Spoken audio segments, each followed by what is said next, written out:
വാസ്തവത്തിൽ ഈ സമരം കേരളത്തിനെ സംബന്ധിച്ചിടത്തോളം കേരളത്തിൻ്റെ പൊതുമനസാക്ഷിക്ക് മുന്നിലുള്ള വലിയൊരു ചോദ്യചിഹ്നമാണ്. കാരണം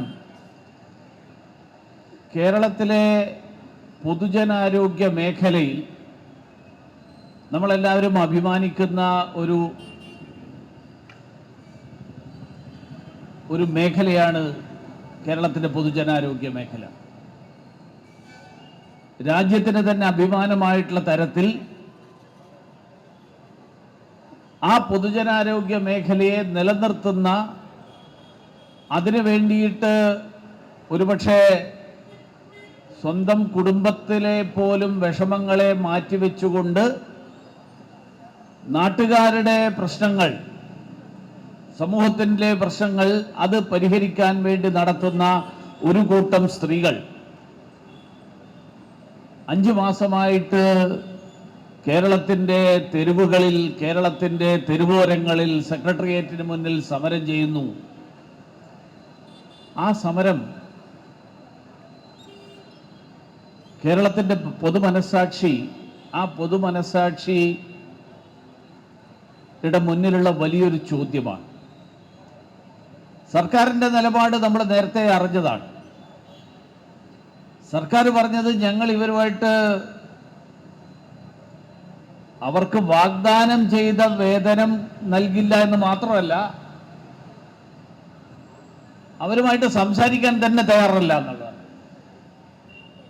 ജനാധിപത്യത്തിൻ്റെ ഏറ്റവും അടിസ്ഥാനപരമായിട്ടുള്ളൊരു കാര്യമാണ് നമുക്ക് വിയോജിപ്പുണ്ടാകാം. നിങ്ങൾക്ക് വിയോജിക്കാനുള്ള അവകാശത്തെ ഞാൻ അംഗീകരിക്കുന്നു എന്നുള്ളതാണ് ജനാധിപത്യത്തിൻ്റെ അടിസ്ഥാനം. ആ വിയോജിപ്പിനുള്ള അവകാശത്തെ അംഗീകരിക്കാതിരിക്കുക, ഞങ്ങൾ പറയുന്നതിനോട് യോജിക്കുന്നവർ മാത്രം മതി എന്നുള്ള സമീപനം, ആ സമീപനം സർക്കാർ എടുക്കുന്നു. ഞാൻ വിശ്വസിക്കുന്നത് ഈ യാത്ര കേരളത്തിലുടനീളം ജനങ്ങളുടെ മനസ്സിൽ പൊതു മനസ്സാക്ഷിയെ ഉണർത്താൻ ഒരു വലിയൊരളവോളം സഹായിച്ചിട്ടുണ്ടാകുമെന്നാണ്. ആ പൊതുമനസ്സാക്ഷിയുടെ മുന്നിൽ എന്തുകൊണ്ട് സർക്കാർ ഇപ്പോഴും ഈ പിടിവാശിയുമായിട്ട് നിൽക്കുന്നു എന്നുള്ളതാണ്. എനിക്കറിയാം, കേരളത്തിലെ ഒരു മണ്ഡലത്തിൽ മറ്റന്നാൾ തെരഞ്ഞെടുപ്പ് നടക്കാൻ പോവുകയാണ്. ആശാ വർക്കർമാർ ആശാ വർക്കർമാരോട് സർക്കാർ കാണിച്ച വഞ്ചന തുറന്നു കാണിക്കാനായിട്ട് അവിടെ പ്രചരണത്തിന് ഇറങ്ങിയിരുന്നു. പക്ഷെ ബഹുമാന്യനായിട്ടുള്ള മുഖ്യമന്ത്രി അവിടെ വന്നിട്ട് ഒരക്ഷരം അതിനെക്കുറിച്ച് സംസാരിച്ചില്ല. അല്ല, അദ്ദേഹത്തിന് വിയോജിപ്പുണ്ടായിക്കോട്ടെ, എന്താണ് ആ വിയോജിപ്പിന്റെ കാരണം എന്തെങ്കിലും പൊതുസമൂഹത്തിനോട് വിശദീകരിക്കാമായിരുന്നു. എന്തുകൊണ്ടാണ് ഞങ്ങൾ നേരത്തെ വാഗ്ദാനം ചെയ്തതിൻ്റെ പശ്ചാത്തലം എന്താണ്, ആ വാഗ്ദാനം പാലിക്കാത്തതിൻ്റെ കാരണം എന്താണെന്നെങ്കിലും അദ്ദേഹത്തിന് പറയാമായിരുന്നു.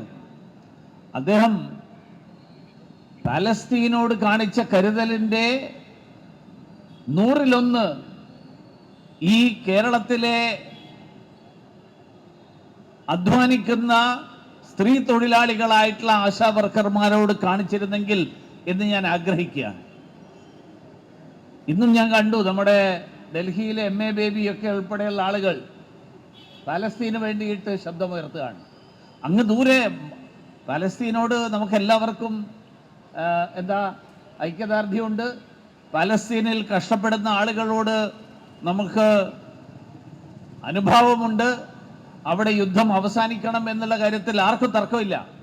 പക്ഷേ 10,000-കണക്കിന് കിലോമീറ്റർ അകലെയുള്ള ഒരു ജനതയ്ക്ക് വേണ്ടി കാണിക്കുന്ന കരുതൽ, ആ കരുതലിൻ്റെ ചെറിയൊരംശമെങ്കിലും സ്വന്തം നാട്ടിൽ പട്ടിണി കിടക്കുന്ന ആളുകളോട് കാണിക്കാത്ത ഒരു ഭരണകൂടം, ആ ഭരണകൂടത്തെ എന്ത് പേരിട്ട് വിളിക്കണമെന്ന് എനിക്കറിയില്ല. കാരണം സ്വന്തം ജനതയുടെ കണ്ണീര് കാണാൻ താല്പര്യമില്ലാത്ത ഒരു ഭരണകൂടം, അങ്ങനെ ഒരു ഭരണകൂടത്തോടാണ് ഈ കഴിഞ്ഞ 4-5 മാസക്കാലമായിട്ട് ഈ പോരാട്ടവുമായിട്ട് ആശാ സഹോദരിമാർ ഏറ്റുമുട്ടിക്കൊണ്ടിരിക്കുന്നത്. പല സംസ്ഥാനങ്ങളിലും അതിനിടയിൽ ആശാ വർക്കർമാരുടെ വേതനം വർദ്ധിപ്പിച്ചു. ആ സംസ്ഥാനങ്ങളിലൊക്കെ വേതനം വർദ്ധിപ്പിച്ചപ്പോൾ അതെങ്കിലും കേരളത്തിലെ സർക്കാരിൻ്റെ കണ്ണു തുറപ്പിക്കാൻ കാരണമാകും എന്ന് നമ്മൾ പ്രതീക്ഷിച്ചു. ഉണ്ടായില്ല. കേരളത്തിലെ നിരവധി പഞ്ചായത്തുകളും നഗരസഭകളും അവരുടെ തനത് ഫണ്ടിൽ നിന്ന് ആശാവർക്കർമാരുടെ വേതനം വർദ്ധിപ്പിക്കാനുള്ള തീരുമാനമെടുത്തു. പാലക്കാട് നഗരസഭ ഭാരതീയ ജനതാ പാർട്ടി ഭരിക്കുന്ന നഗരസഭയാണ്. ആശാവർക്കർമാരുടെ വേതനം വർദ്ധിപ്പിക്കാൻ തീരുമാനമെടുത്തു. ഞാൻ ഇന്ന് മനസ്സിലാക്കിയത് സംസ്ഥാന ഗവൺമെന്റ് അതിനുള്ള അനുമതി അടക്കം നിഷേധിച്ചിരിക്കുകയാണ്.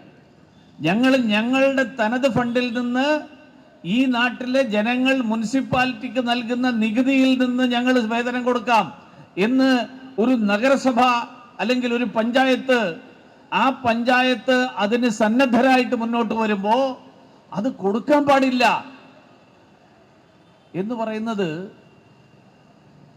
അത് എന്ത് തരം പ്രതികാര ബുദ്ധിയാണ് എന്ന് എനിക്ക് മനസ്സിലാക്കാൻ കഴിയുന്നില്ല. കാരണം ഇപ്പോ ഇന്നത്തെ കാലഘട്ടം വീണ്ടും കേരളം 1-ാം സ്ഥാനത്ത് നിൽക്കുന്നു എന്ന് പറയുന്ന ആരോഗ്യ മേഖല വീണ്ടും ഒരു വെല്ലുവിളിയെ നേരിടുകയാണ്. നമ്മൾ പിന്നിട്ടു എന്ന് കരുതുന്ന കോവിഡ് വീണ്ടും വരുന്നു എന്നുള്ള വാർത്തകൾ ആശങ്കയുണ്ടാക്കുന്നതാണ്. ഏറെ ആശങ്കയുണ്ടാക്കുന്നത് രാജ്യത്തുണ്ടാകുന്ന മരണങ്ങളിൽ പകുതി കേരളത്തിലാണ് എന്നുള്ളതാണ്. അങ്ങനെ ഒരു ഘട്ടത്തിൽ ഈ ആശാ സഹോദരിമാരെ അവരുടെ പ്രശ്നങ്ങൾ സംസാരിച്ച് പരിഹാരം കണ്ടെത്തി അതിനുള്ള മാർഗം എന്താണെന്ന് അതിനുള്ള വഴികൾ കണ്ടെത്തിക്കൊണ്ട് അവർ അവരുടെ പ്രവർത്തന മേഖലയിലേക്ക് എത്രമാത്രം സജീവമായിട്ട് നേരത്തെ ഉണ്ടായിരുന്നു അതേപോലെ അവർ സജീവമായിട്ട് വീണ്ടും രംഗത്ത് വരിക എന്നുള്ളത് ഉറപ്പുവരുത്തുകയാണ്. ആശാ സഹോദരിമാരോട് മാത്രമല്ല ഈ നാട്ടിലെ ജനങ്ങളോട് ഉത്തരവാദിത്വമുള്ള ഒരു സർക്കാരിന്റെ ഭാഗത്ത് നിന്നുണ്ടാകേണ്ടിയിരുന്നത്. ദൗർഭാഗ്യവശാൽ അത് ഉണ്ടാകുന്നില്ല. എല്ലാറ്റിനും കേന്ദ്ര സർക്കാരിനെ കുറ്റപ്പെടുത്തിക്കൊണ്ട് ഇതിന്റെ ഉത്തരവാദിത്വം ഞങ്ങളുടേതല്ല എന്ന് പറഞ്ഞ് കൈയൊഴിയാനുള്ള ഒരു സമീപനം, ഒഴിയുന്ന സമീപനം, ആ സമീപനം ഒരു ശരിയായ സമീപനമല്ല. കാരണം ഇതൊരു കേന്ദ്ര പദ്ധതി എന്നുള്ള നിലയിൽ കേന്ദ്ര പദ്ധതിയിൽ ഉൾപ്പെട്ടിട്ടുള്ളതിനേക്കാൾ എത്രയോ നിരവധി കാര്യങ്ങൾ സംസ്ഥാന സർക്കാർ ആശാ സഹോദരിമാരെ ഏൽപ്പിച്ചിട്ടുണ്ട്. ആ കാര്യങ്ങൾ ചെയ്യണ്ട എന്നുള്ള അഭിപ്രായം എനിക്കില്ല. കാരണം അങ്ങനെ നിങ്ങളെല്ലാവരും അത് ചെയ്തത് കൊണ്ടാണ് കേരളം കോവിഡിൽ നിന്നൊരു വലിയൊരു അളവോളം രക്ഷപ്പെട്ടത്. പക്ഷേ അത് ചെയ്യുമ്പോൾ അതിന് അർഹമായിട്ടുള്ള വേതനം, ആ വേതനം നൽകാനുള്ള ഉത്തരവാദിത്വം, ആ ഉത്തരവാദിത്വം കൂടി സർക്കാർ നിറവേറ്റണ്ടേ?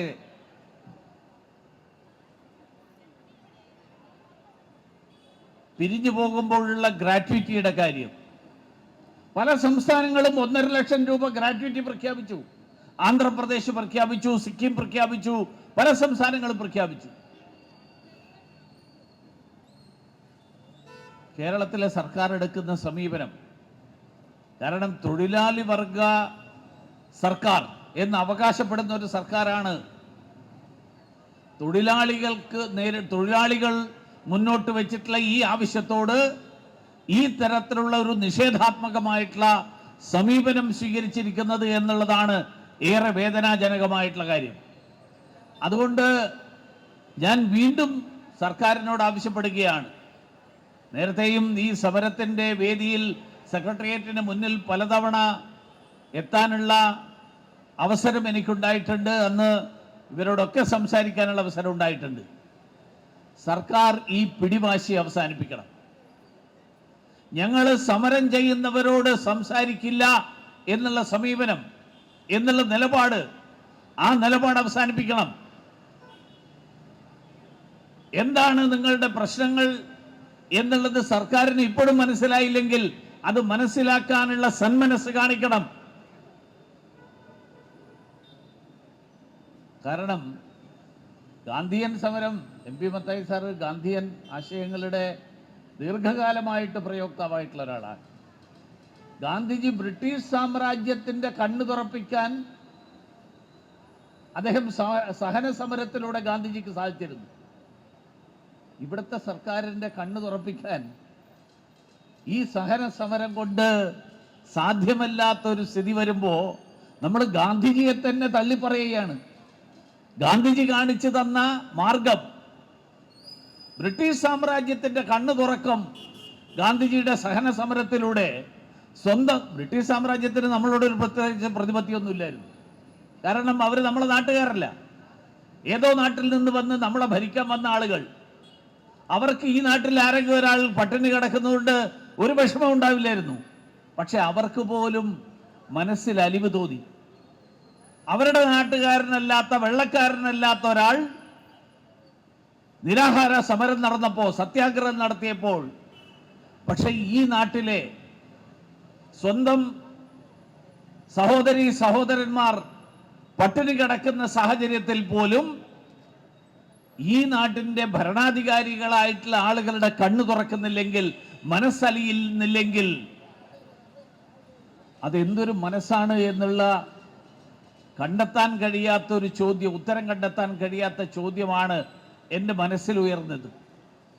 അതുകൊണ്ട് കേരളത്തിൻ്റെ പൊതുമനസാക്ഷി, ആ പൊതുമനസാക്ഷി കൂടുതൽ ശക്തമായി, കൂടുതൽ ഊർജിതമായി ഈ പ്രശ്നത്തിന് പരിഹാരം കണ്ടെത്താൻ വേണ്ടിയിട്ട് ഉണർന്നെഴുന്നേൽക്കേണ്ടതിൻ്റെ ആവശ്യകതയാണ് ഈ സമരം നമ്മുടെ മുന്നിൽ വെക്കുന്നത്.